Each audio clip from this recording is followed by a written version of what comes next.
Remember rom-coms in movie theaters? Yeah, they had a nice run. Is that so? Huh? Oh, look. A ticket for bros. Let's goes. What is up, everybody? RandomRandomMan here. I hope everyone out there is continuing to stay safe and be well during this unpredictable time as I am here bringing you my review for Bros. Now, the plot of this romantic comedy basically follows two men with commitment problems, played by Billy Eichner and Luke McFarlane, as they attempt a relationship. Going into this movie, I was looking forward to seeing it, mainly for its co-writer, executive producer, and star, Billy Eichner. Now, I've been a huge fan of his for more than a decade now, ever since I was a kid, and I first saw Billy on the Street on YouTube. His antics, along with his loud and out personality, and him going around New York City offering people money for answering simple questions, or more so aligning with his opinion on all of that. Yeah, he is hysterical. And now this is his first leading role in a film in front of the camera, on top of the other two aforementioned behind-the-scene roles. For that, Eichner teamed up with co-writer, producer, director Nicholas Stoller to bring Bros to life. Now, Stoller has directed a few comedies from the past decade and a half that I've really enjoyed, such as Forgetting Sarah Marshall and both Neighbors movies. This film is also notable for being the first gay romantic comedy with an entirely LGBTQ+ principal cast. Couple that with the buzz that it received at its premiere during the Toronto International Film Festival earlier in September, and I was further on board to see it. Luckily for me, I was able to head out and see this thing in theaters where it is only currently available. Starting out with the cast and their performances, we have Billy Eichner as our lead, Bobby, a podcaster who also serves as the director for an upcoming LGBTQ+ history museum in New York City. Now, Eichner basically plays this role with a lot of his own personality traits thrown in there. What we have seen him do on Billy on the Street is used here with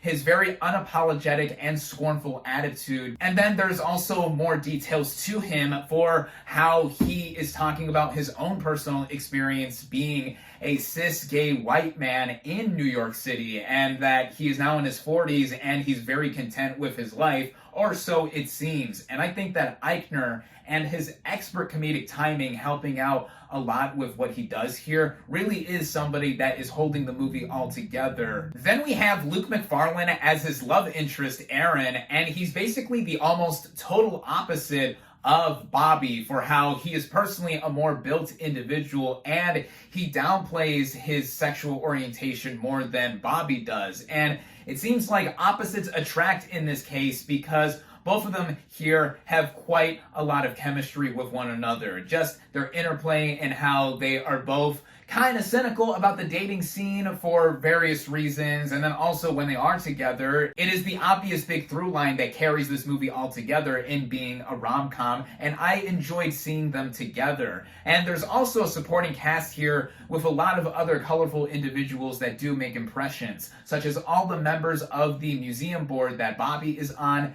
and then we have appearances by real-life individuals such as Deborah Messing as herself. Getting into this film's screenplay, which again was done by Eichner and Stoller, this film is framed around a typical rom-com formula, though, as the movie constantly mentions and is self-aware about, it's following a gay relationship rather than a straight one that we have seen time and time again in other rom-coms. This isn't the first gay rom-com out there, but with what this movie does, it pulls back a lot of the cliches and typical tropes that we see in a romantic comedy, regardless of who is at the center. The movie emphasizing being gay and just the different experiences that those in the LGBTQ plus community have is the entire point of this movie. That is obviously going to rub people the wrong way if they are at all homophobic or hate-mongering of any kind. Like, seriously, we live in the year 2022. We should all be above that by now. But nope, this movie has been subjugated to review bombing before release. And yeah, anyway,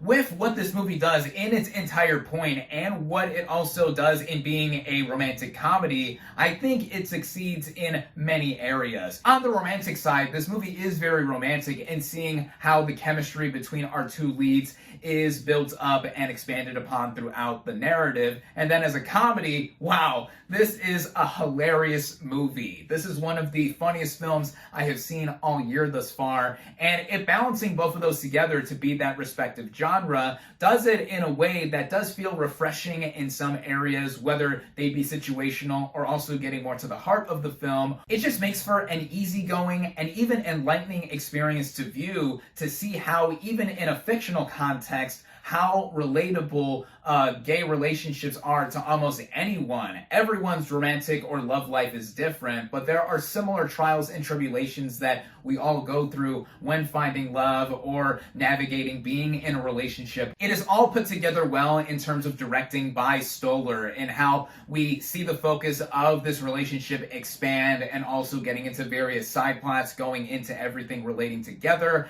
I think that it just has itself being a part of a genre that, yeah, it occasionally slips into its own cliches and tropes that it's trying to be self-aware and make fun of. But I think the movie is able to overcome a lot of that for, again, me thinking it was so entertaining throughout. It runs together at just under 2 hours. I thought it was well paced and edited overall. And in terms of other technical elements of this film, while this isn't the most showy film I have seen all year, it gets the job done in terms of the way it was shot, the way it sounds, the music in particular. There is an original song here that I believe is called Love Is Not Love that is performed by Eichner towards the end of the film, which I thought was super memorable. This applies in many ways for the film overall, as I really enjoyed Bros. The word of mouth on this thing has been super positive thus far, and I hope it keeps spreading so that people are able to experience something like this. We don't get too many rom-coms like these in theaters anymore, and having a communal experience, laughing with a house full of people in the mood to want to laugh or feel a bit of romance, that is something that this movie does and I think really succeeds at. I definitely recommend Bros. My final verdict for Bros is 4 out of 5 stars.